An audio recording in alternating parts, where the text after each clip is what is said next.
Ok. Ok, pessoal, bom dia. Obrigado por aguardarem. Desculpa o pequeno atraso. Sejam todos bem-vindos ao webinar da Direcional. Aqui nós vamos discutir o nosso resultado do terceiro trimestre. Aqui com a gente está o Ricardo, o CEO, e o Henrique Paim, CFO. Antes de iniciar, eu gostaria de passar por algumas questões. Essa teleconferência também está sendo transmitida pelo YouTube. Quem quiser participar do YouTube, o link está no nosso site. Adicionalmente, essa webinar é exclusiva para analistas e investidores. E, por último, essa webinar está sendo gravada.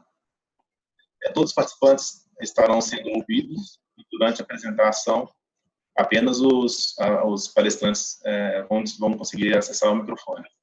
Em seguida, a gente começa a sessão de perguntas e respostas, e aí a gente vai fazer a gestão aqui via moderação. Peço que vocês utilizem o Raise Your Hand para fazer a pergunta, e a gente libera o áudio conforme ordem de pedido de perguntas.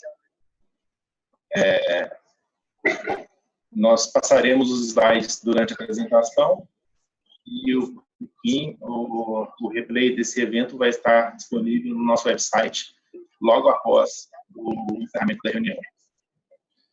Por último, antes de prosseguir, gostaríamos de esclarecer que eventuais declarações que possam ser feitas durante essa teleconferência relativas às perspectivas de negócio da Direcional, projeções e metas operacionais e financeiras constituem-se em crenças e premissas da administração da companhia, bem como as informações atualmente disponíveis. Considerações futuras não são garantia de desempenho. Investidores devem compreender que condições econômicas gerais, condições da indústria e outros fatores operacionais podem afetar o desempenho futuro da Direcional e podem conduzir a resultados que diferem materialmente daqueles expressos em tais considerações futuras. Agora, eu gostaria de passar a palavra para o Ricardo iniciar a apresentação. Você me dá um joinha aí, se tiver tudo certo. Só um minuto.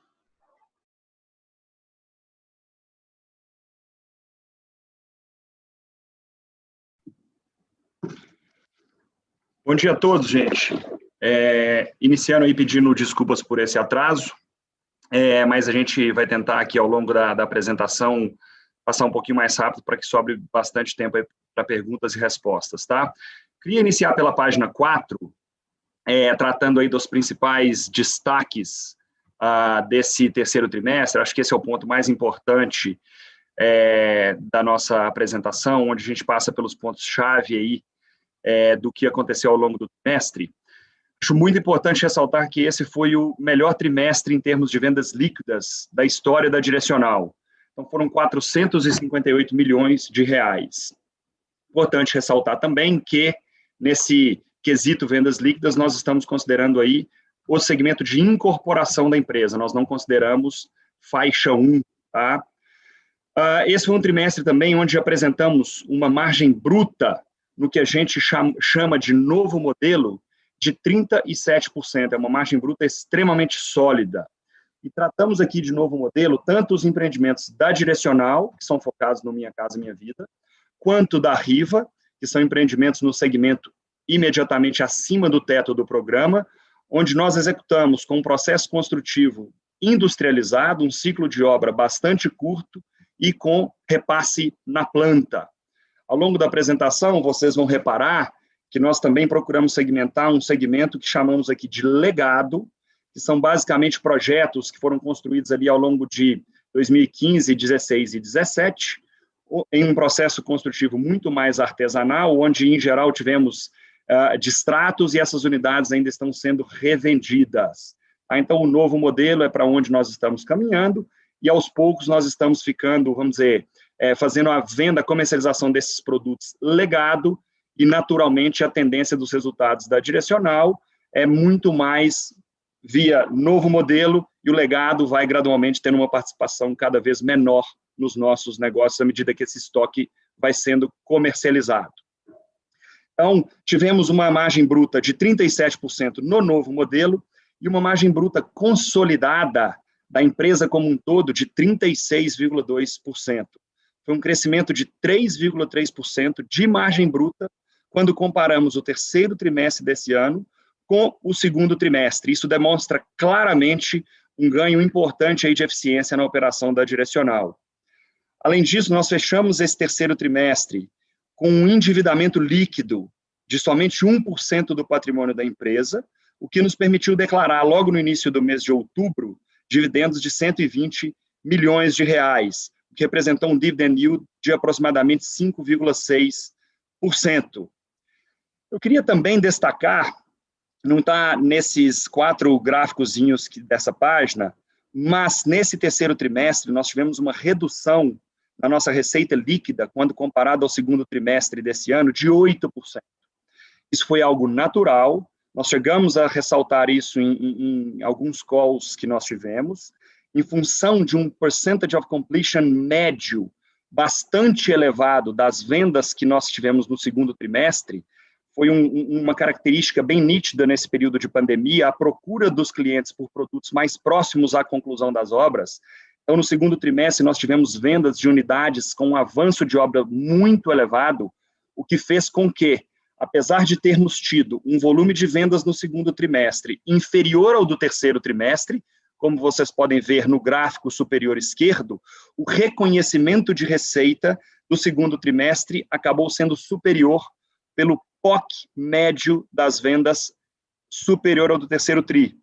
E nesse terceiro trimestre, mesmo com uma receita 8% inferior à do segundo trimestre, quando nós excluímos as despesas não recorrentes do IPO que foi cancelado da subsidiária da Direcional chamada Riva, nós entregamos um lucro líquido muito parecido com um trimestre em relação ao outro, em torno de 33 milhões de reais.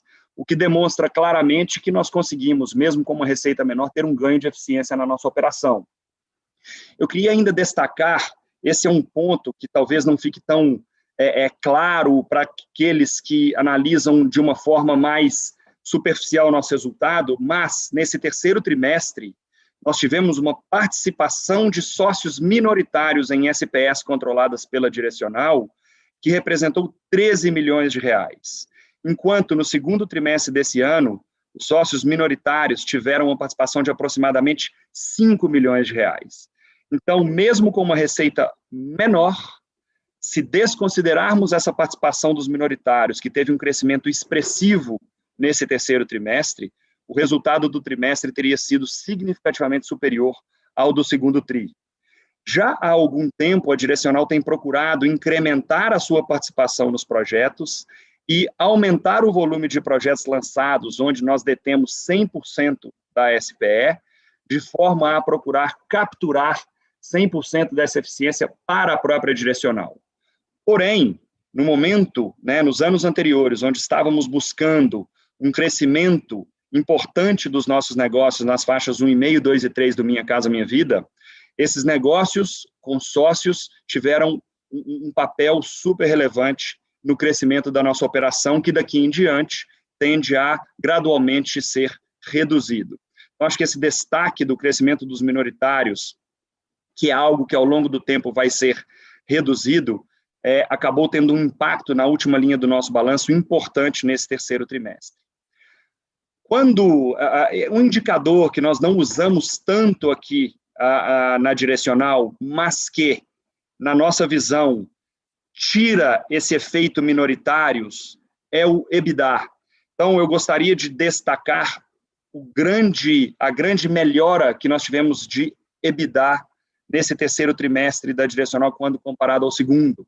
Então, nós entregamos um EBITDA de 73,8 milhões de reais no terceiro trimestre desse ano, enquanto no segundo trimestre o EBITDA foi de 60,9. Então, foi um crescimento de EBITDA tri contra tri de 21%, mesmo com uma receita 8% menor. A margem EBITDA da Direcional saiu de 14,9% no segundo trimestre para 19,7% nesse terceiro tri. Então, acho que esses pontos são muito relevantes para deixar bem claro para vocês o ganho de eficiência que nós temos tido na nossa operação e que vamos continuar buscando daqui em diante, sendo que, atualmente, a prioridade da empresa passou a ser vendas, com manutenção na eficiência de execução de obras e com incremento nas vendas e um consequente incremento na nossa receita, vai haver certamente uma diluição importante das despesas, principalmente de G&A e parte das despesas comerciais da direcional, que nos permitirão entregar uma continuidade de crescimento de lucro líquido e de ROE, que é a principal métrica que a gente tem buscado aqui na empresa. Queria passar agora aí para a página 4, focar nesse gráfico que está exatamente no meio da página, onde nós percebemos o comportamento da receita da empresa ao longo dos últimos anos, tá? Então, fica bem nítido que, em azul escuro, o novo modelo de negócios nossos tem ganhado, ano após ano, uma participação cada vez mais relevante no mix de receita da direcional, saindo de 47% em 2017 e atingindo 90% agora, nos 9 meses encerrados em setembro de 2020. E quando nós olhamos nesse gráficozinho à direita, o gráfico de barras horizontais, a gente percebe claramente que esse novo modelo, para o qual a direcional veio migrando de forma bastante rápida ao longo dos últimos anos, é justamente o segmento onde nós temos conseguido entregar a maior margem bruta, que foi de 37%, quando comparado a uma margem bruta do legado da empresa de 27%. Então, em função de termos apresentado um crescimento de lançamentos, crescimento de vendas e crescimento de receita, com uma mudança no mix da nossa receita em direção ao segmento onde temos a maior margem bruta, é que nós temos continuamente conseguido apresentar resultados, vamos dizer, cada vez maiores e um incremento de ROE aqui na empresa. O legado, nesses primeiros 9 meses de 2020, representou 6% da receita, assim como ao longo do ano de 2019. O principal motivo dessa manutenção em 6% é um incremento das vendas dos nossos produtos já concluídos em estoque, dado que o legado está todo concluído, em função, basicamente, da melhoria das condições de financiamento de crédito imobiliário, com uma redução importante das taxas de juros. Então, nós temos feito aqui um esforço bastante relevante para a conclusão da venda de todo esse legado, de forma a termos, o mais breve possível, uma direcional basicamente 100% concentrada no novo modelo. Em cinza, vocês percebem uma redução da participação do segmento de prestação de serviços, que anteriormente era majoritariamente representado pelo faixa 1 do Minha Casa Minha Vida, que hoje é muito, muito pouco representativo, as obras estão praticamente todas concluídas e em processo de entrega, sendo que essa linha de prestação de serviços hoje é basicamente representada pela nossa imobiliária, a Direcional Vendas e a Riva Vendas, e também pela prestação de serviço de construção, onde, nas SPEs em que a Direcional possui sócio, a Direcional recebe uma taxa de administração para a execução dessas obras. Então, essa é uma linha que deve se manter aí pequena, porém, é uma linha que não vai desaparecer, sendo que o legado tende a caminhar para zero. E o nosso foco vai ser no novo modelo, tanto no segmento Riva, quanto no segmento Direcional. Passando para a página seguinte, e agora saindo dos destaques e vindo para os nossos dados operacionais, na porção esquerda do slide, tratando a respeito dos lançamentos, nós tivemos agora no terceiro trimestre de 2020 um incremento importante no volume de lançamentos da empresa, foram 574 milhões de reais lançados, um crescimento de 64% com relação ao segundo trimestre desse ano, e de 32% com relação ao terceiro TRI de 2019, sendo que esses lançamentos foram majoritariamente concentrados no segmento de atuação da Direcional. Riva representou somente 45 milhões desse total de 574 lançado. Queria ressaltar aqui que para esse quarto trimestre nós temos uma expectativa de um crescimento importante nos lançamentos da Riva. Na data atual nós já tivemos aí 3 lançamentos nesse segmento, então a gente tem uma perspectiva de um ramp-up importante nessa faixa de atuação da Riva, que é uma faixa onde nós estamos aí bastante otimistas e é onde a gente vê uma perspectiva de crescimento mais expressiva ao longo dos próximos trimestres. Analisando os 9 primeiros meses de 2020, em termos de lançamentos, nós tivemos uma redução de 23%, basicamente porque o primeiro e o segundo trimestres foram aí bastante comprometidos em função da pandemia. Porém, mesmo com essa redução de 23% em lançamentos, quando nós analisamos as vendas líquidas da empresa, nós entregamos um crescimento de 22% nos 9 primeiros meses do ano. Tá? Então, nós fechamos o mês de setembro, né, quando analisamos de janeiro a setembro de 2020, com um total de vendas líquidas de 1.158 bilhões de reais, versus 950 milhões no ano passado. Esse terceiro trimestre representou aí um crescimento de vendas líquidas de 14% quando comparado ao segundo TRI, e quando comparamos com o terceiro TRI de 2019, foi 41% de crescimento. Continuamos aí também com uma expectativa bastante positiva para o comportamento das nossas vendas líquidas para esse quarto trimestre, pela resiliência da demanda que nós temos visto, pelas condições de crédito imobiliário bastante atrativas e também por termos uma expectativa de estarmos aí lançando e ofertando produtos, tanto no segmento direcional quanto no segmento RIVA.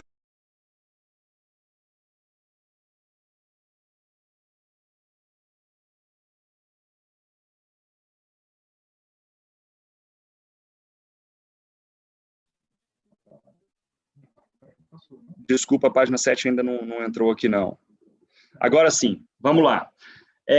Tratando da VSO dos nossos produtos, no gráfico da esquerda, gostaria de ressaltar que nós atingimos aí no segmento da direcional uma VSO de 18%, no segmento RIVA foi de 15%, o volume de lançamentos foi relativamente pequeno nesse trimestre, e a VSO consolidada da empresa foi de 16%.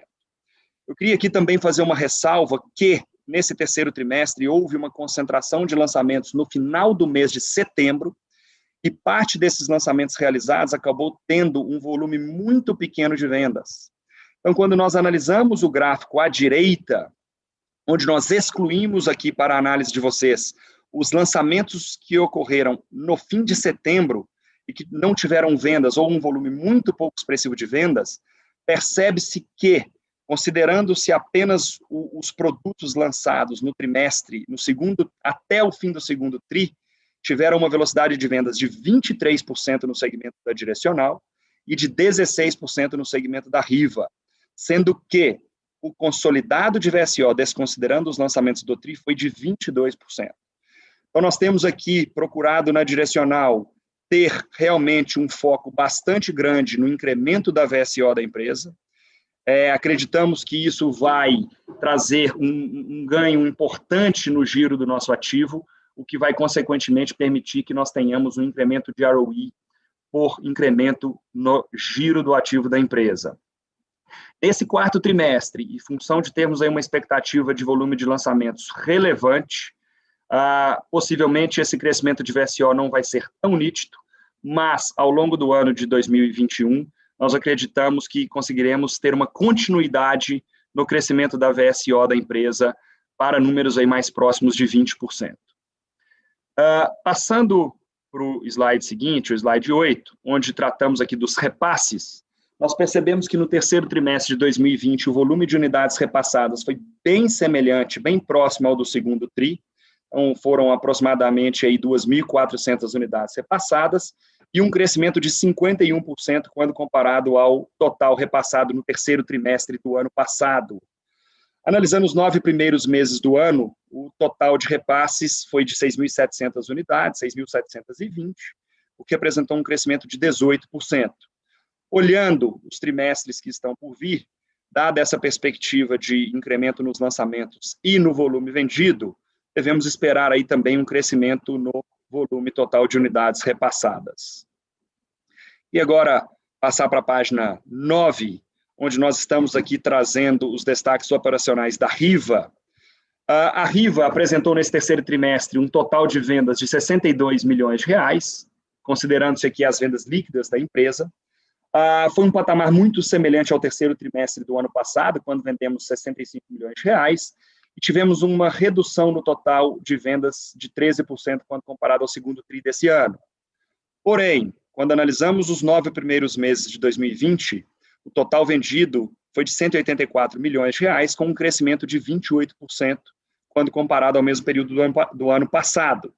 Como eu disse anteriormente, a expectativa para o quarto trimestre de Riva é bem positiva, o volume de lançamentos tende a ter um crescimento importante e, consequentemente, nós acreditamos que teremos também um crescimento de vendas daqui em diante bastante expressivo. Analisando, né, o futuro aí da empresa, a Riva, nós temos aí uma convicção bastante forte da demanda pelos produtos e da competitividade do produto que a Riva tem oferecido ao mercado, com margens brutas extremamente saudáveis e num cenário onde os custos de obra têm apresentado um ligeiro incremento, apesar de não ter afetado as margens brutas da Direcional no terceiro trimestre, e também ainda vermos um quarto trimestre com margens brutas extremamente resilientes, inclusive quando comparadas às do terceiro tri, nós acreditamos que o produto Riva tem um ponto bastante importante, que é a possibilidade de incremento do preço de venda na mesma proporção do incremento dos custos de obra. Então, com o incremento da participação da Riva no total consolidado da Direcional, nós achamos que esse segmento nos traz uma flexibilidade importante para lidar com uma demanda que tem sido bastante forte, bastante resiliente, e também com uma possibilidade de, eventualmente, termos um incremento nos custos de obra. Por enquanto, esse incremento de custos não é alarmante, não é algo que vai, na nossa visão, machucar de forma muito expressiva as margens brutas, tanto de Riva quanto de Direcional, mas esse segmento tem uma flexibilidade bastante importante e estrategicamente faz bastante sentido aqui para o grupo. Tratando um pouquinho ainda desse tema de margens brutas, a gente tem sempre dito nos nossos calls que nós vemos a margem bruta de Direcional recorrente mais próxima aí de um patamar de 34%, entre 33% e 34%.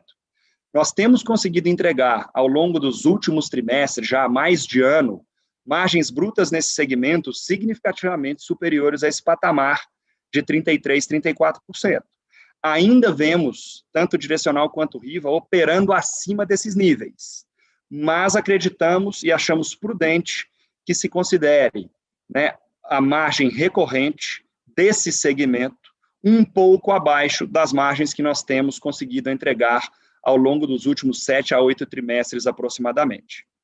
Queria agora passar para o slide seguinte, onde nós vamos falar a respeito dos destaques financeiros. O Henrique Paim vai tratar desses pontos com vocês, e ao final da apresentação, a gente está aqui disponível para perguntas e respostas.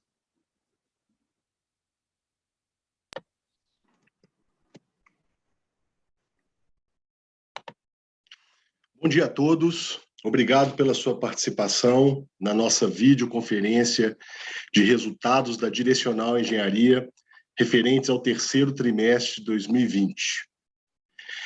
Antes de entrar na apresentação com os detalhes financeiros do período, gostaria de compartilhar com vocês um olhar além dos números em relação a 2020.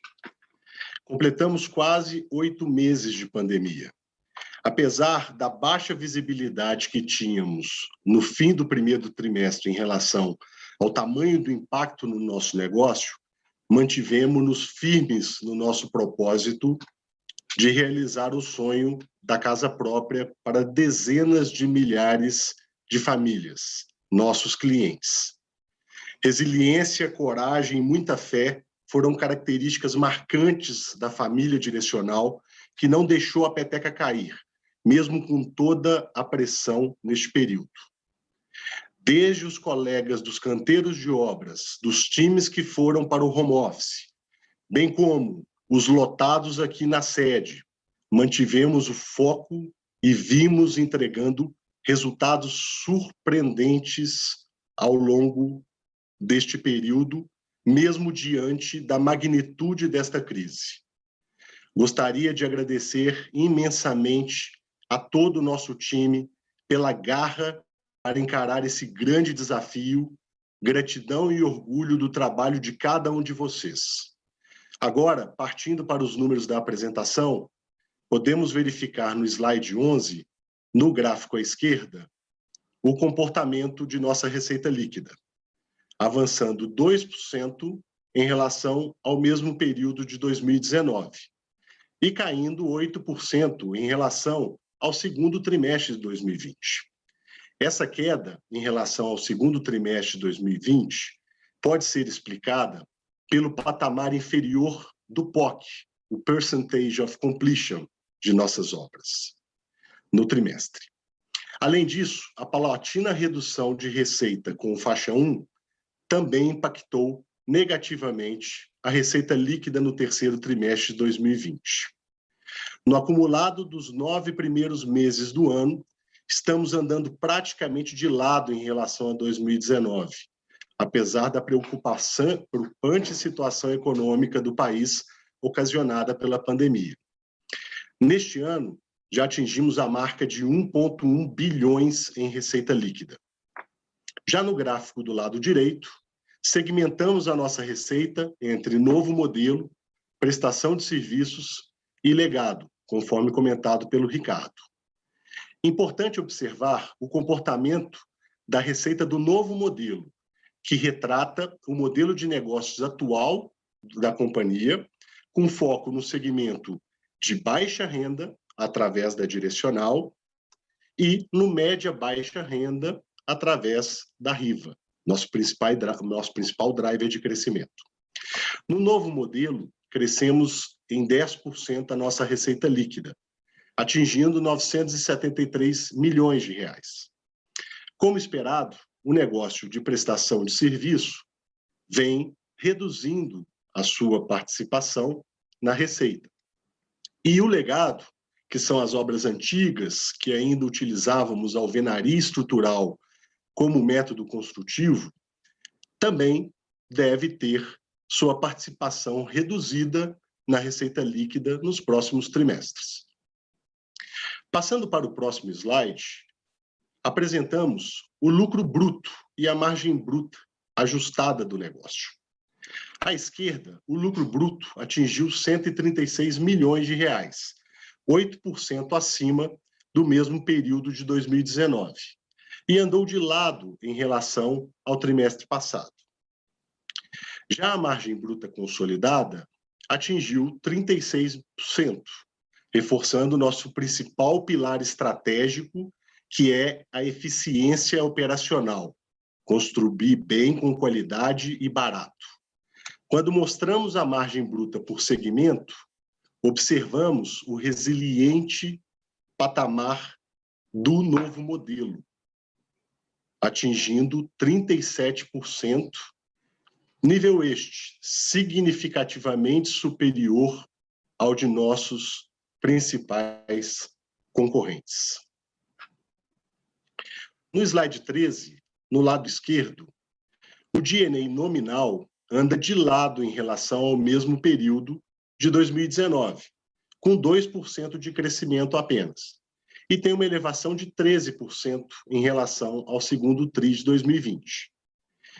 Isso ocorreu devido ao fim de algumas medidas emergenciais tomadas internamente que foram adotadas durante o momento mais crítico da pandemia.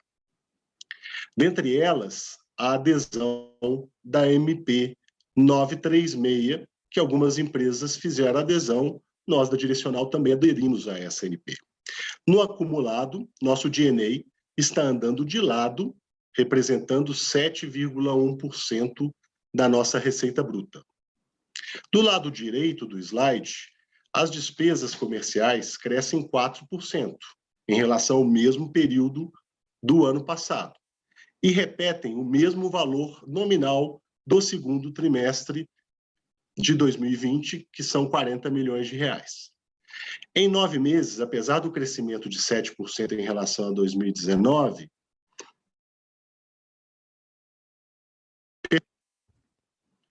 relativa em relação à receita bruta de incorporação de 0,8 pontos percentuais.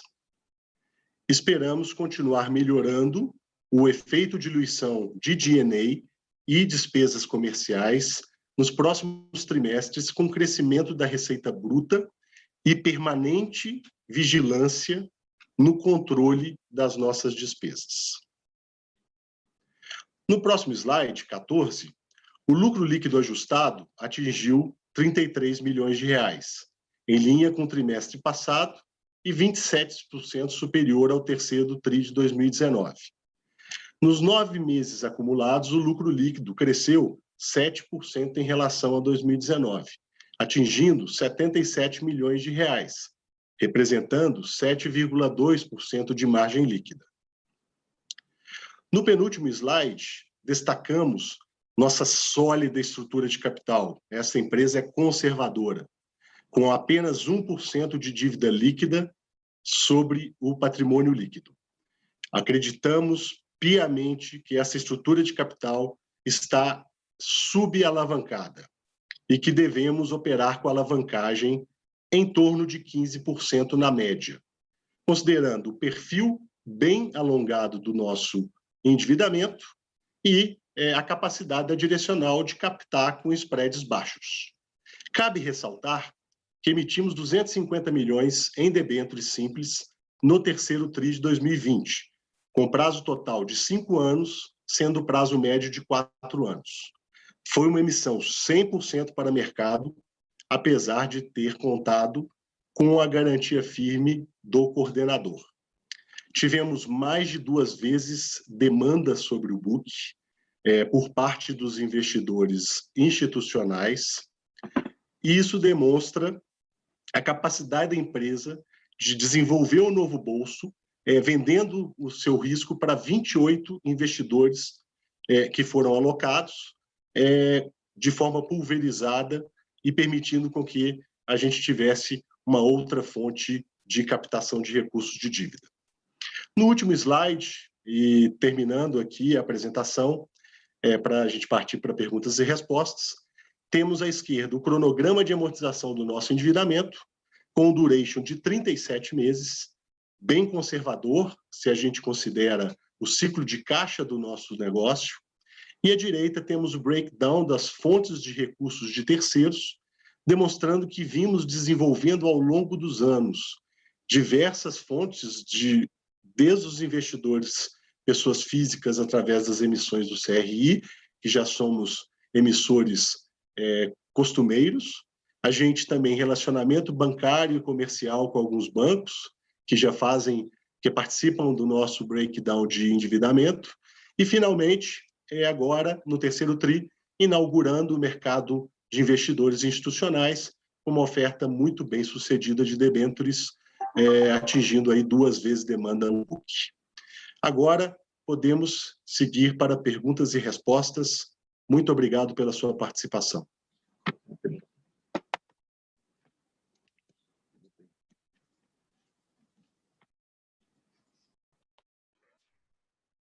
Pessoal, obrigado pela apresentação. Vamos abrir agora perguntas e respostas. Quem quiser fazer perguntas, por favor, só assinalar a mãozinha levantada aí, que a gente libera o microfone. Vou seguir a ordem aqui. A primeira pergunta agora é do Henrique Trota, do Itaú. Henrique, estou liberando esse microfone aí. Perfeito, obrigado. Está escutando a gente, Paulo? Está me escutando, Paulo?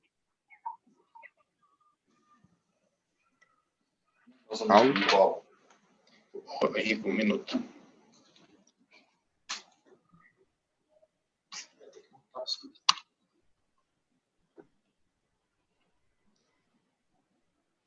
Só 1 minuto, Henrique, por favor. Tranquilo.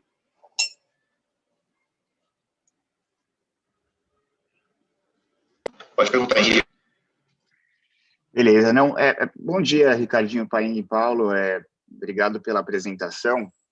Eu tenho 2 perguntas. A primeira é sobre Riva mesmo. Eu acho que o Ricardinho já comentou bastante, aí um pouquinho do desempenho operacional, né, e a expectativa de acelerar lançamento agora no final do ano, né? Terceiro TRI, aí, olhando os 9 meses, na verdade, a Riva lançou uns 22 milhões, né? Eu lembro que na época do IPO tinha aí uma expectativa aí de lançar entre 600 a 700 milhões, então Minha pergunta é se deve ficar nessa faixa, assim, quando a gente olha lançamento para o ano, aqui no segmento de Riva, né, ou se de fato vai ficar um pouco abaixo por conta de aprovação, e aí também entender aqui dentro da Riva como que vocês estão vendo a demanda comparado aí com os produtos dentro do Minha Casa Minha Vida.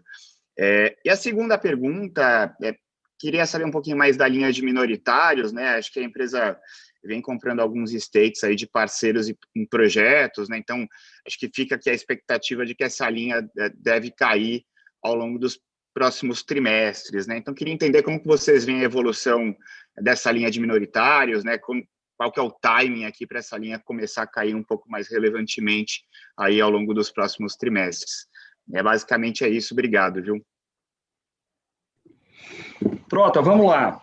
Com relação à expectativa de lançamentos de Riva, após o cancelamento do IPO, né, da empresa, e quando a gente optou por manter a Riva integralmente embaixo da Direcional, uma única mudança que foi feita foi com relação à praça de Brasília, onde nós optamos por manter a operação totalmente concentrada em Direcional, e Riva não opera em Brasília nesse momento. Então, Riva tem uma operação em Minas Gerais, Belo Horizonte, região metropolitana, Rio, São Paulo e Manaus.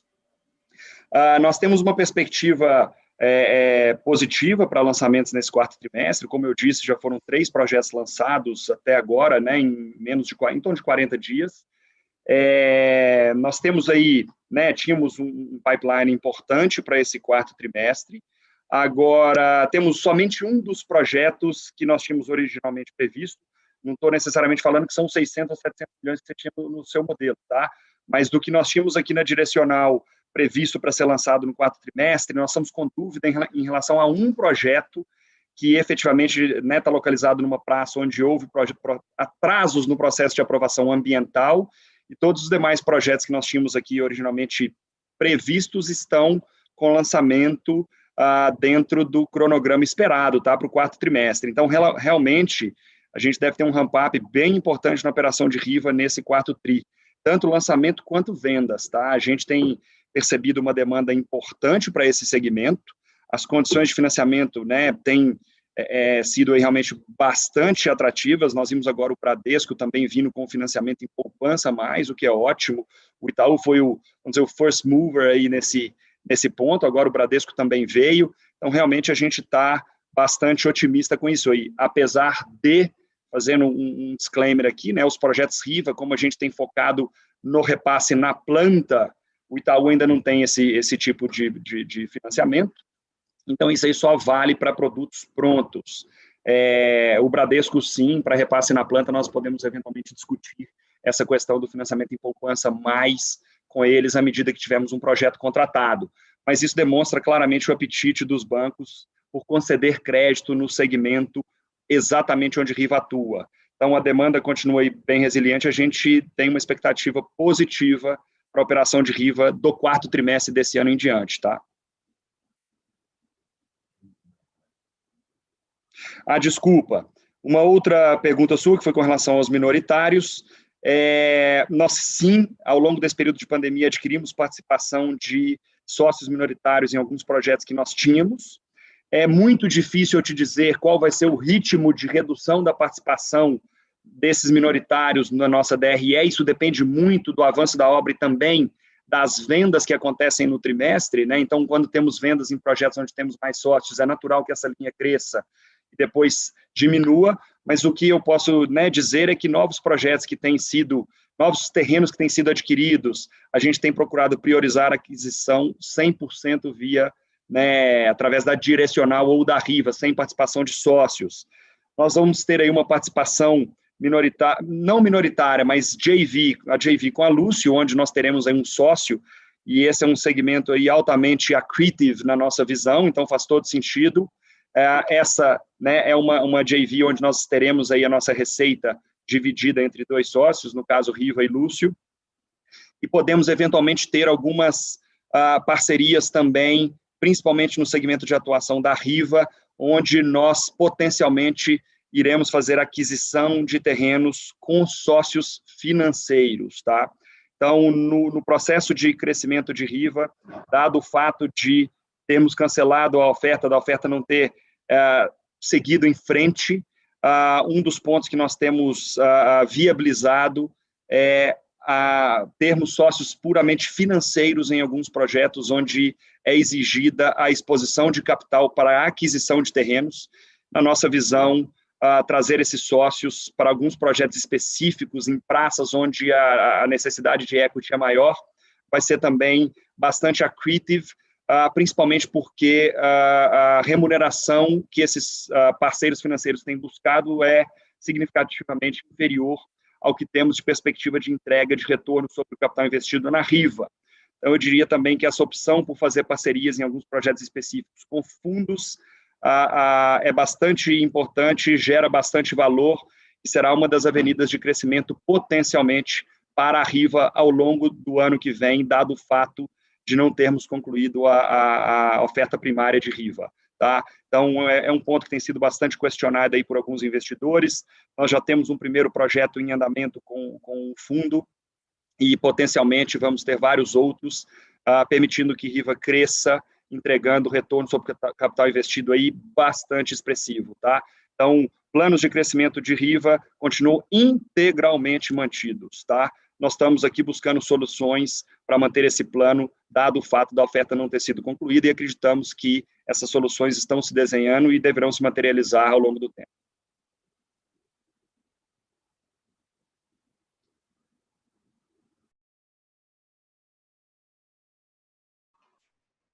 Nossa próxima pergunta vem Gustavo Cambaúva. Gustavo, pode liberar seu microfone aí. Oi, bom dia a todos. Eu tenho duas perguntas aqui. A primeira, em relação à margem bruta, né? O Ricardinho até comentou no call que vocês estão vendo essa margem de 37 no novo modelo, mas que, né, deveria estabilizar um pouco abaixo disso.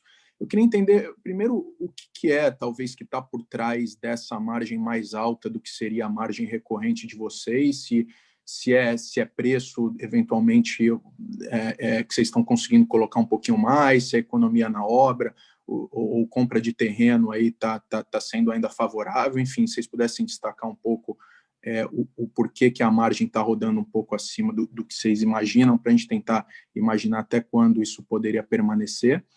E a minha segunda pergunta aqui é em relação enfim, vocês anunciaram esse dividendo pago agora em outubro, também anunciaram um buyback e, ao mesmo tempo, tem esse plano forte de crescimento para a Riva, né?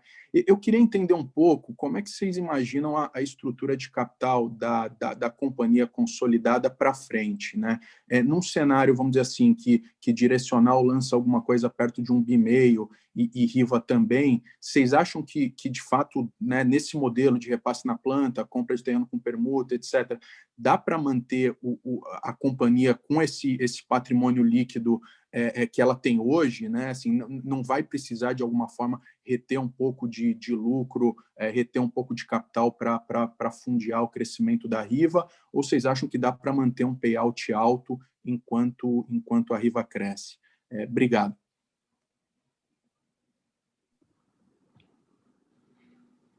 Vamos lá, Cambaúva.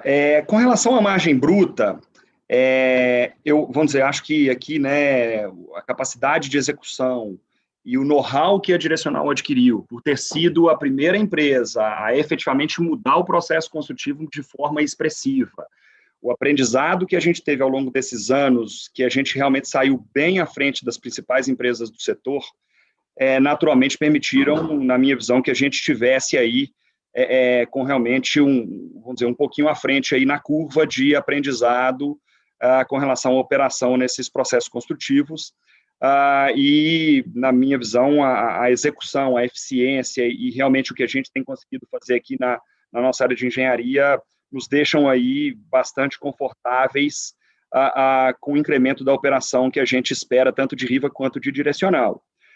Em relação à margem bruta, né, desse TRI, esquecendo o legado e focando no novo modelo, que foi de 37%, a gente ainda vê, apesar da série de matérias, notícias que têm saído, o próprio INCC, que teve um incremento importante, mas nós ainda vemos os nossos custos bastante sob controle. A gente ainda vê um quarto trimestre com margens brutas acima do patamar de 34%, que a gente tem sempre dito que é a margem que a gente vê como sendo recorrente, e é o threshold aí que a gente tem quando a gente aprova o lançamento de um determinado empreendimento, mas a gente ainda tem um quarto trimestre, na nossa visão, com margens acima desse patamar. Continuamos tendo economia em obra, ainda vemos isso acontecer no quarto trimestre, a despeito dessas desses possíveis incrementos de custo. Se isso está no preço de venda ou no custo de obra, é até difícil dizer, porque diferentes empresas têm diferentes estratégias. Dado que nós temos conseguido manter VSOs, na nossa visão, saudáveis, principalmente quando nesse material que a gente trouxe aqui para esse call, a gente abriu a VSO do estoque versus a VSO consolidada, total, né, incluindo os lançamentos do trimestre, vocês veem que no Minha Casa Minha Vida a gente operou com VSO dos produtos que tinham sido lançados até o fim do terceiro TRI de 23%. Não vejo motivo para a gente dar desconto e incrementar ainda mais essa VSO num cenário onde o desafio não é velocidade de vendas, e sim eficiência de custo, dado o contexto de a gente estar tendo alguns materiais com preço subindo. Não está na hora da gente operar com redução de preço num produto onde o nosso preço é fixo a partir do momento que o cliente está repassado com o banco, sendo que o cenário não é de um problema de demanda, é um problema agora de custo. Então, a gente tem prestado bastante atenção nesses itens, a gente vê a nossa margem bruta muito sólida, apesar dos aumentos de custo, a gente vê a margem bruta caminhando nessa linha, né, nessa direção dos 34%, mas ainda não vemos uma pressão para redução de forma significativa em relação a esse patamar de margem bruta na direcional entre 33% e 34%, e estamos trabalhando para entregar isso. Caso a gente veja um incremento de custo, onde não haja uma reversão ao longo dos próximos trimestres em função da normalização da cadeia de suprimentos, das cadeias logísticas e tudo, se a gente perceber que teremos que ter algum ajuste na margem bruta, a gente naturalmente vai trazer isso para o mercado, mas por enquanto a gente está vendo a margem bruta entre 33% e 34% no longo prazo para direcional e Riva. Não tem mudança, para direcional, Riva deve ser um pouquinho acima desse patamar. A gente ainda não está vendo uma redução em relação a esses números. Com relação a terreno, sinceramente, eu acho que, pelo fato da direcional ser a empresa que prioriza a permuta e que tem o maior percentual de permuta no banco de terrenos quando comparado às principais empresas que atuam nesse segmento, na prática deveria ser o contrário, a gente deveria operar com margem bruta inferior às empresas que pagam terreno em dinheiro prioritariamente, porque pela forma de contabilização, né, a permuta ela entra com o preço de venda das unidades e não com o custo efetivo de construção ou com o custo pago em dinheiro. Então, terrenos comprados em dinheiro deveriam permitir que aquelas empresas operassem com margens brutas superiores à da direcional, apesar de não ser isso que a gente tem visto no mercado atualmente. Com relação a dividendos e recompra, nós acreditamos, né, sim, que com o ramp-up de Riva, seja natural que a gente tenha, ao longo do tempo, um pagamento de dividendos inferior ao que a gente tem usualmente pago ao longo dos últimos 2 anos, eu diria, que são dividend yields bastante expressivos. Porém, Cambaúva, no momento atual, e com as soluções que nós temos encontrado para a operação de Riva, que na nossa visão, para um acionista de direcional, vão gerar bastante valor pelo fato de os retornos atualmente exigidos por eventuais parceiros financeiros serem significativamente inferiores aos retornos exigidos por um acionista da empresa, a gente julga que tem feito bastante sentido em alguns projetos específicos a gente trazer esses sócios, e a gente tem percebido, vamos dizer, apetite por parte desses potenciais sócios nessas SPS, basicamente financeiros, em estar conosco nesses projetos. Em sendo esse o cenário, nós vamos continuar trabalhando para ter um payout o maior possível. A gente, né, aqui sempre procurou atuar sem segurar um volume de caixa excessivo dentro da empresa, apesar de sempre termos trabalhado de forma super conservadora com relação à alavancagem. Não vamos mudar essas premissas, mas, né, dado o fato de termos terminado esse terceiro TRI com uma alavancagem de 1% do patrimônio líquido e com uma dívida bastante longa, um duration, né, superior a próximo a 3 anos, também a gente não vê sentido em segurar capital excessivo dentro da empresa. Então, nesse momento, a gente efetivamente tem visto possibilidade, mesmo com o ramp-up de Riva, porém, tendo essas opções que nós temos buscado, de continuar devolvendo capital para o nosso acionista, né, incrementando o ROE, tanto por redução de patrimônio líquido, quanto por crescimento de lucro líquido, em função de todos os pontos que nós destacamos aqui ao longo da apresentação. Então, vão ser 2 variáveis, PL sendo reduzido e lucro líquido subindo para incremento de ROE, até que nós atinjamos aí um patamar de endividamento super conservador, mas que a gente julga ser mais saudável para a entrega de um ROE que justifique, né, que os acionistas estejam satisfeitos, vamos dizer assim, com a operação de direcional.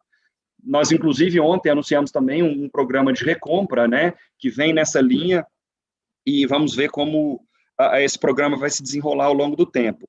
Mas, apesar do crescimento de Riva, nós ainda vemos aqui a possibilidade de estar devolvendo capital para o acionista no momento que a gente está trabalhando atualmente. Importante ressaltar que parte dos projetos de Riva tem os terrenos integralmente quitados. Então, nós temos procurado priorizar os lançamentos desses projetos onde os terrenos estão quitados, porque uma parte importante do equity investido nesses terrenos retorna para a empresa no momento que acontece o repasse. Então, a gente deu uma ajustada em parte da nossa estratégia aqui, também para tentar buscar esse capital que está investido nesses terrenos, que estão sendo lançados, o mais rápido possível, minimizando a necessidade de um aumento de capital ou de uma retenção expressiva da geração de caixa que a gente tem apresentado, tá, para financiar o crescimento de Riva. O Paim vai complementar um pouquinho o que eu falei aqui. Espera aí que nós vamos fazer uma operação de transferência de microfone aqui. Adicionalmente, eu gostaria de comentar, Cambaúva, que essa empresa tem 40 anos e em 40 anos ela sempre andou na mesma linha do conservadorismo em relação à estrutura de capital, que foi a sua pergunta. Nós não vamos perder isso de vista. Nós vamos crescer na medida da nossa capacidade de crescimento, sem que isso nos leve para um endividamento exagerado ou que não seja saudável para a sustentabilidade para o longo prazo do negócio. Então, a gente vem tendo uma surpresa muito positiva. A gente teve a emissão de debêntures que foi muito bem recebida pelo mercado. O investidor ficou com um gostinho de quero mais, ficou mais de 280 milhões não atendidos, que procuram a gente de forma recorrente. Nós temos alguns ativos mais líquidos que a gente poderia eventualmente fazer a venda desses ativos também para ajudar na bancabilidade do negócio. Por exemplo, o Prosoluto, existe um flight to yield grande, os investidores buscando cada vez mais estruturas bem estruturadas de renda fixa que gerem um yield melhor, e para a gente, sendo um true sale, isso não aloca no nosso endividamento. Então, a mensagem clara aqui é que nós vamos continuar sendo conservadores. Riva repete o modelo da direcional, que é asset light, sem ficar colocando dinheiro em terreno, repasse associativo na planta ao longo do tempo, então não exige uma grande alocação de capital, tem a questão das parcerias e do equity, que a gente tem discutido com alguns parceiros específicos que vêm ajudar nesse ponto também. Então, é a mensagem bem clara de que a estrutura de capital para a gente número um, é algo número um, que a gente sempre vai estar olhando com bastante cuidado e nunca vamos perder de vista. A gente sabe que o nosso segmento é volátil e que nós precisamos ter liquidez, que nós precisamos ter baixo endividamento.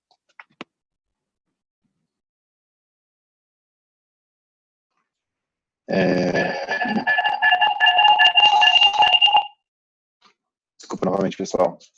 Nossa próxima pergunta vem do André Mazzini, do Citi. André, vou liberar seu microfone aí.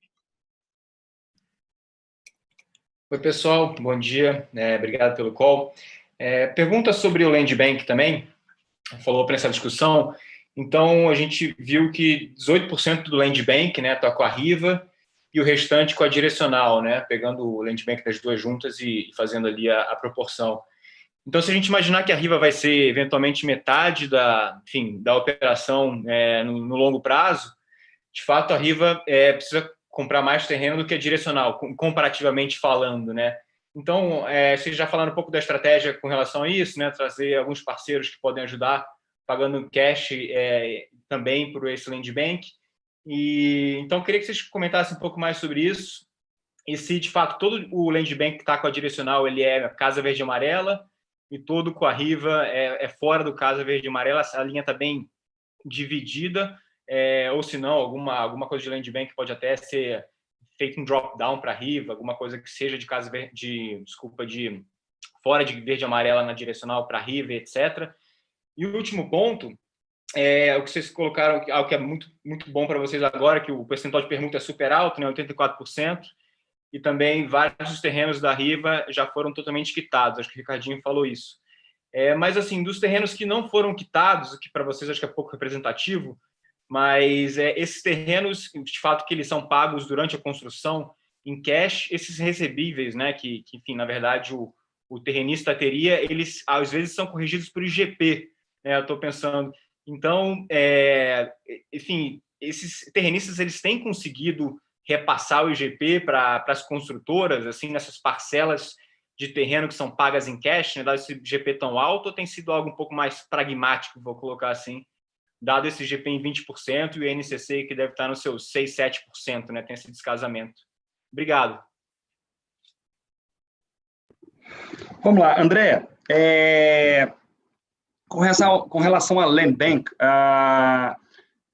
em função da gente ter, né, nesse momento, optado por não levar a operação de Riva para Brasília, então uma parte do Land Bank de Riva, né, dado que Brasília nós estamos operando com direcional, voltou para direcional, mas nesse mix de aproximadamente 3 bi e pouco de terreno de Riva, a gente tem sim a possibilidade, não só em Brasília, futuramente, mas em outras praças, de ter algum, podemos chamar assim, drop-down de terrenos de direcional para Riva, além dos que atualmente já estão em Riva, principalmente num contexto, né, de busca dos bancos pelo incremento da participação deles no crédito imobiliário. A gente tem visto de forma bastante importante o ganho de affordability do comprador em função dos novos produtos que têm sido lançados no crédito imobiliário, também pela redução de taxa de juros, a ponto da gente dizer que o faixa 3 atualmente não faz absolutamente nenhum sentido, né?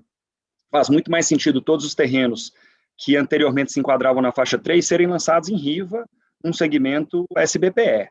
Então, existe sim a possibilidade da gente fazer o drop-down de parte dos terrenos de direcional, originalmente previsto para a faixa 3, para a Riva, muito em função da gente estar conseguindo trazer aí um cliente que anteriormente tinha que se enquadrar no Minha Casa Minha Vida e hoje não mais. Então, o Land Bank de Riva pode ser incrementado, parte, vamos dizer, por integralização desses terrenos da direcional nas SPS detidas pela Riva, tá? Isso é tranquilo. Além disso, é natural, Riva tem sim, atualmente sido uma prioridade do ponto de vista de aquisição de terrenos. É natural que a gente busque mais terrenos destinados a esse segmento, onde a gente vê o Land Bank é menor, a gente vê uma perspectiva importante de crescimento nos lançamentos no contexto atual, e ainda com um hedge um pouco maior em relação a um potencial aumento de custos que a gente vem a ter em insumos do setor. Com relação a terreneiro, eu não entendi exatamente o que você quis dizer, mas vou tentar responder da forma que eu entendi. Qualquer coisa você me pergunta de novo. Mas, em geral, quando a gente compra um terreno via permuta, o terreneiro recebe um percentual da nossa receita. Se nós conseguimos subir o preço de venda, naturalmente ele recebe um valor maior, não necessariamente indexado a um índice qualquer, seja ele IGP, seja INCC, seja IPCA. Ele está com a gente no risco e ele é, vamos dizer, sócio no percentual que a gente conseguir aumentar o nosso preço de venda. Então, não deveria haver, por esse crescimento de IGP, do IGPM, do DI ou do INCC, qualquer mudança no custo do nosso terreno em relação à nossa receita, tá? Importante deixar isso claro aqui. Acredito que eu tenha conseguido explicar o que foi a sua dúvida quando você fez a pergunta.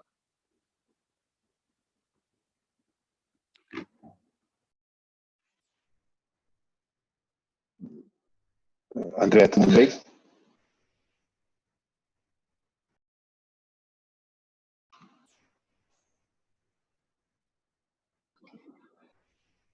Ok, vamos para a próxima pergunta. Pedro do CS. Vou liberar seu microfone. Oi, bom dia, Henrique, Ricardo e Paulo. Do meu lado eu tenho uma pergunta também referente à margem bruta. Acho que já tocaram bastante no ponto dos custos. Então, o que eu queria entender mais na verdade, era na outra ponta, então na ponta dos preços.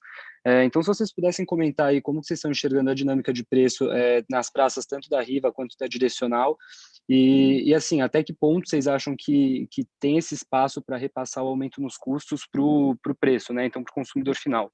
Obrigado. Vamos lá, Pedro. Vamos dizer, dado o fato de estarmos operando aí com margens brutas saudáveis, nesse momento, antes até da gente incrementar preços, a gente tem buscado um incremento de VSO, principalmente no segmento Riva, onde nós temos a expectativa aí de ter um volume importante de lançamentos. A nossa visão é que no segmento da Riva, dado o ganho de affordability vindo das condições de crédito nova e pelo fato de não termos um teto de preço de venda desses produtos, é muito mais fácil nós repassarmos esse aumento de custo para o preço, tá? Não é a prioridade nossa nesse momento, a prioridade nossa nesse momento é o incremento de velocidade de VSO, para que a gente tenha um ganho de alavancagem operacional importante, diluindo uma série de custos, vamos dizer, quase fixos que nós temos, de G&A e também de custos com despesas comerciais. O benefício, nesse momento, de incrementar a receita é maior do que manter essa margem bruta, que na nossa visão já está bastante saudável. Porém, em sendo necessário, no futuro, um incremento de margem em função de um incremento mais expressivo de custos, que não é o caso no momento atual, mas pode vir a ser, a gente não consegue prever o que vai acontecer para frente, não é o cenário que nós estamos trabalhando, pelo contrário, a gente acredita que vai haver uma normalização nas cadeias de suprimentos e tal, esperamos que haja uma arrefecida nesse aumento de preço em determinados insumos, mas caso seja esse o cenário, de ter que levar para preço o incremento do custo, sem dúvida nenhuma, no segmento da Riva, isso se dá de forma mais fácil, né? Porque com a queda de juros nós conseguimos ter um ganho de preço, mesmo mantendo a renda alvo daquela família adquirente do nosso produto. No produto Minha Casa Minha Vida, a gente não teve um ganho de poder de compra tão expressivo, apesar de termos tido uma redução nas taxas de juros, foi bastante pequena, então não vemos isso como sendo uma possibilidade em direcional tão fácil quanto em Riva. Então, nesse contexto, é que também faz bastante sentido a gente ter um mix onde a participação de Riva no todo seja crescente ao longo dos próximos trimestres, e eu acredito que vocês vão ver isso acontecer. A gente acha bem saudável ter uma exposição aos dois segmentos nesse momento, dadas as flexibilidades que Riva nos traz nesse cenário que a gente está vivendo, tá?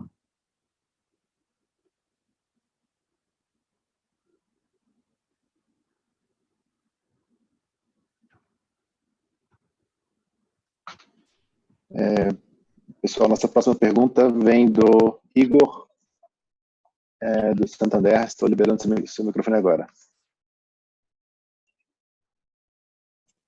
Oi, pessoal. Bom dia. Bom dia a todos. Vocês conseguem me ouvir? Sim. Legal. Obrigado pela apresentação.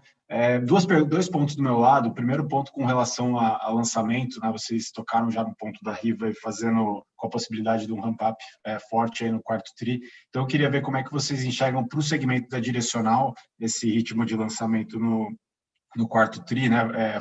Para entender como é que ficaria essa dinâmica do consolidado da companhia, talvez fechando o ano, tentando fechar um gap aí na questão de queda do lançamento ano contra ano. E o segundo ponto com relação à venda, né? O Ricardinho mencionou aí que a venda vem bem forte, tanto vocês bateram recorde ali no terceiro tri, esse ritmo parece tá tendo continuidade já no início do quarto tri, então eu queria entender se vocês têm visto algum destaque entre as regiões que a companhia atua. Acho que é isso do meu lado, obrigado.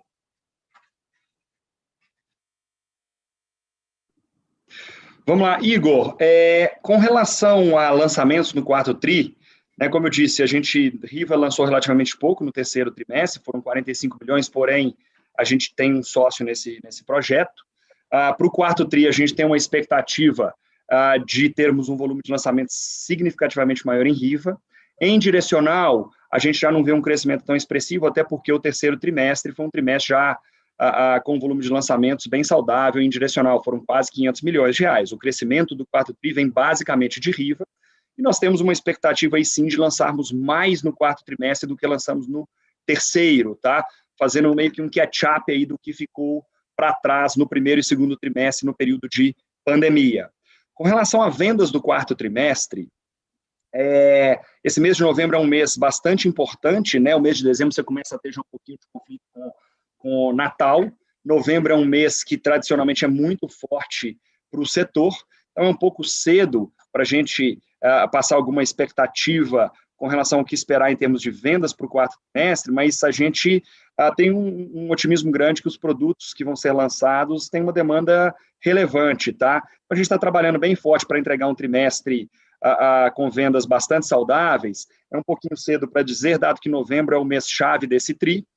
O mês de outubro foi um mês bom de vendas, foi um mês com volume de vendas bastante adequado, mas eu diria que não foi nada completamente diferente do que a gente viu ao longo do terceiro trimestre, que foi bastante saudável. Então, o mês de novembro é um mês onde a expectativa é bem mais forte. Agora, eu acredito que, quando analiso o que aconteceu em outubro e vendo a perspectiva de novembro e dezembro, possivelmente nós teremos um volume de vendas onde o percentual da direcional nos projetos seja um pouco superior ao percentual da direcional nos projetos vendidos no terceiro trimestre.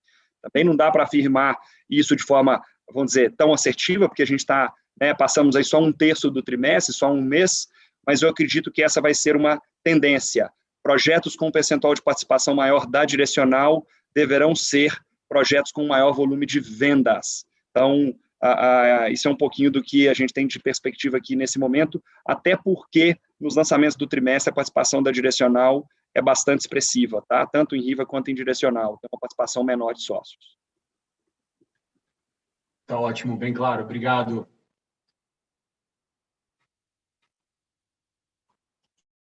Nossa próxima pergunta é do Marcelo Mota, do JP.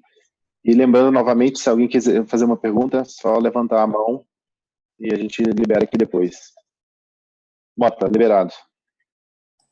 Opa, bom dia a todos, obrigado pela pergunta.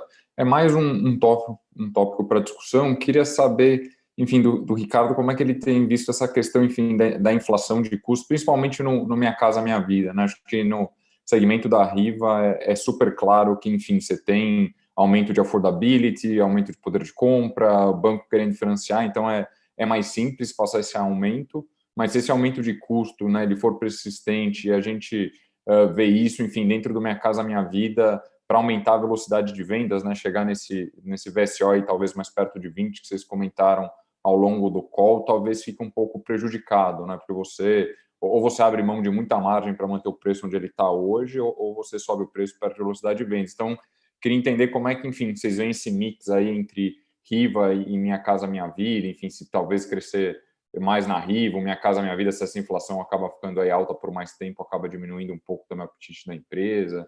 Só ver como é que vocês, enfim, estão pensando isso aí para os próximos meses, próximo ano. Vamos lá, Mota. Esse talvez tenha sido, ao longo das últimas semanas, o tema aí que esteve mais em voga, né? O tema que a gente tem sido mais questionado. Os aumentos de custo que nós tivemos até agora, falando aqui especificamente do segmento de direcional, dado que Riva a gente tem um conforto maior com a possibilidade de repassar isso para preço, mantendo margens, vamos focar em direcional. Esse é um tema que, claro, é um ponto de atenção que a gente tem analisado com bastante critério aqui na empresa, mas não é um ponto de preocupação, por enquanto, que venha a nos fazer a mudar qualquer estratégia que nós tenhamos na direcional, tá?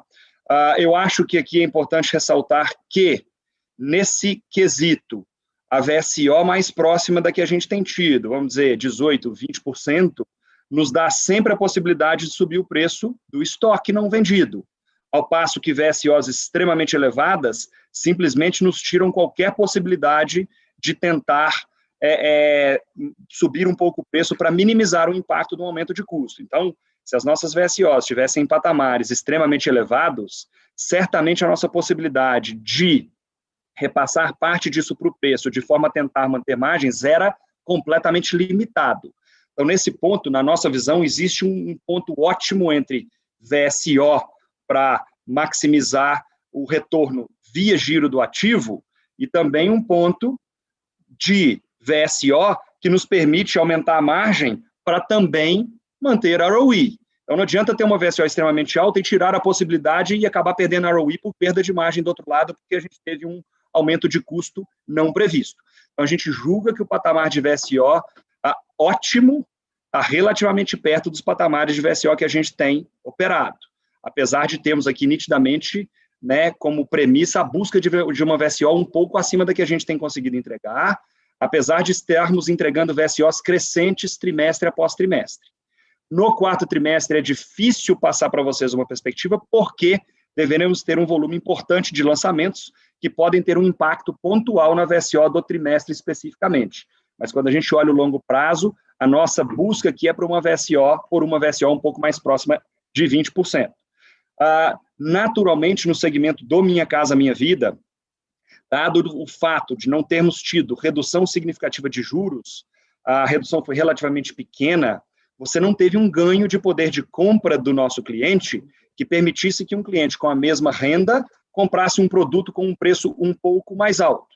Então, é natural que, se nós tivermos um crescimento de custo, é difícil repassar isso para preço até que nós tenhamos no Brasil uma continuidade do incremento de geração de empregos e, consequentemente, numa segunda etapa, um ganho de salário, um ganho de renda, para que a gente possa levar isso para preço. Eu não acho que esse é o momento ainda.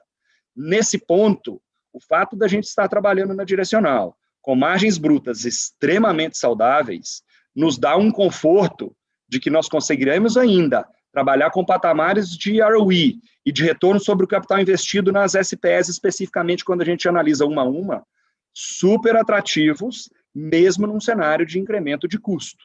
Então, eu diria que a gente está aqui ainda numa posição de análise com bastante cuidado, com bastante cautela. A gente acredita que parte dos insumos que tiveram aumento de preço em função de ruptura nas cadeias de logísticas, falta de insumos, deve haver uma redução desses custos ao longo do tempo. Se isso ocorrer, a posição é bastante confortável. Se isso não ocorrer, a gente tem espaço para operar com uma redução de margem bruta em função de aumento de custos, sem a necessidade de repasse disso para preço. Eu acho que a gente está numa posição que nos acende um ponto de atenção, mas que a gente ainda está com um conforto importante para operar nesse segmento, tá? A gente não está absolutamente preocupado e nem mudamos absolutamente nada na nossa forma de atuar até o momento de hoje. Importante a gente manter uma conversa próxima para tentar passar para vocês como isso vai se desenrolar ao longo dos próximos meses. Nós também recebemos uma pergunta via chat, eu vou ler ela aqui e o Ricardo pode respondê-la. Qual a expectativa para as vendas da direcional nesse novo modelo, quando a taxa de juros aumentar? Bom, gente, vamos lá. É um pouco difícil a gente saber o que vai acontecer com os juros, né? Quando a gente olha a curva longa, naturalmente existe ali uma sinalização de que os juros poderiam subir ao longo do tempo. Agora, a gente tem que ver qual vai ser, né, o comportamento dessas taxas de juros ao longo dos próximos trimestres. A gente tem procurado trabalhar de forma super conservadora, com o mínimo possível de exposição de capital em compra de terreno. Isso permite com que a gente ajuste a nossa operação sem um impacto relevante no retorno da empresa. A gente tem muito mais flexibilidade para ajustar a nossa estrutura de capital quando o nosso capital não está alocado em terrenos que eventualmente podem ter, né, algum problema em função de aumento de taxas de juros e de algum impacto mais significativo no setor. Então, continuamos trabalhando de forma bastante conservadora, mas, nesse momento, onde ainda não existe uma clareza tão grande em qual pode eventualmente vir a ser o incremento de juros e qual o impacto desse incremento de taxa de juros no crédito imobiliário, até porque a poupança teve captação, assim, extremamente elevada, e na minha visão hoje existe bastante funding disponível para o setor em função desse volume importante de captação na poupança, o impacto da taxa de juros acaba sendo ali mitigado, né, pela captação bastante elevada de poupança, que tem um cap, né, em termos de incremento do custo do funding para os bancos a partir do momento que Selic ultrapassa 8,5%. A gente não está trabalhando com esse cenário nesse momento, apesar da curva longa, né, nos indicar que potencialmente a Selic pode subir aí de forma expressiva, mas a nossa visão ainda é um pouco cedo para dizer o que acontece com juros, o que acontece com a inflação no Brasil e qual o impacto de um potencial incremento de juros no crédito imobiliário especificamente. Agora, a forma que a gente procura mitigar isso aqui na Direcional é trabalhando como a gente tem trabalhado ao longo dos últimos anos, evitando o máximo possível exposição de capital em terreno, né? E iniciando a execução das obras depois de 6 meses de venda, onde a gente já tem uma clara visibilidade que uma parte importante dos nossos produtos está vendido, trabalhando sempre com o repasse na planta, o que quer dizer que se aquele cliente está repassado, a gente não tem mais o risco de um distrato que poderia acontecer caso nós vendêssemos o nosso produto para repassar daqui a 2 anos, 2 anos e meio, onde a gente não sabe quais vão ser as condições de juros e crédito imobiliário. Então, um pouquinho do aprendizado que a gente teve ao longo desses últimos anos, que ficou, né, a gente sofreu um pouco com isso, tivemos nosso retorno muito machucado nesse período, agora a gente tem procurado trabalhar de uma forma um pouco mais conservadora e que, de certa forma, mitigam um potencial cenário mais adverso para o nosso setor, que ainda não é o cenário que a gente está trabalhando, mas que a gente sempre trabalha aí de forma cautelosa para nos adaptar a ele, caso ele aconteça.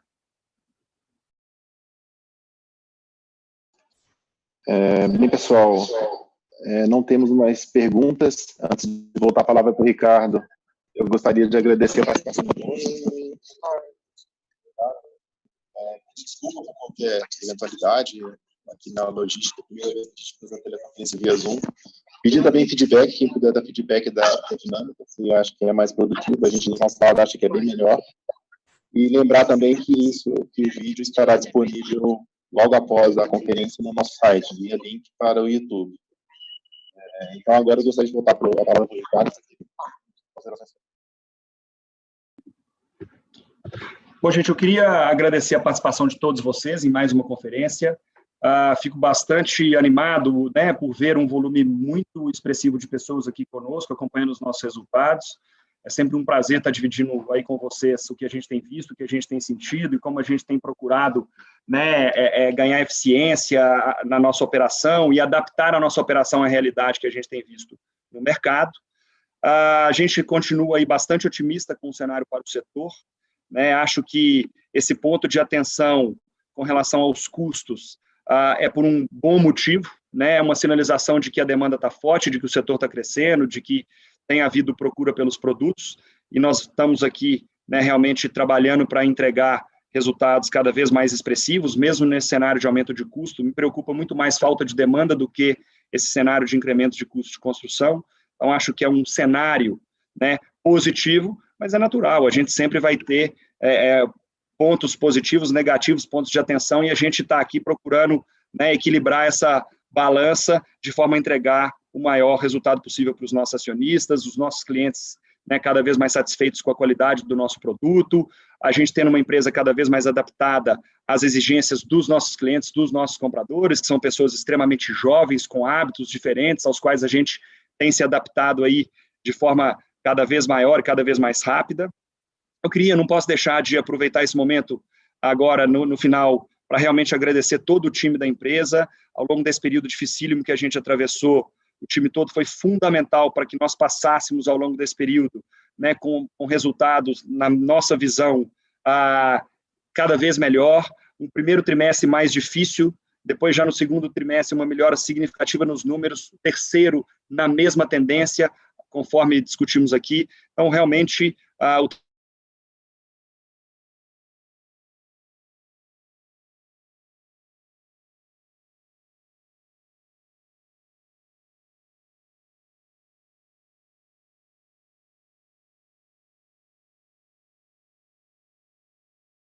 Então, vejo a Direcional, Riva, extremamente prontas para esse período, com uma capacidade de execução bastante superior ao que nós temos efetivamente lançado.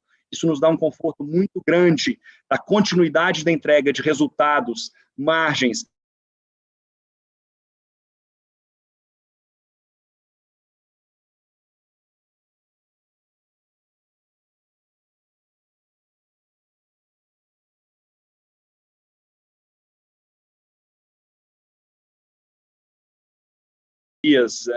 através do nosso time aqui de RI. Tá? Obrigado, boa tarde, um abraço. Obrigado, abraço, tchau, tchau.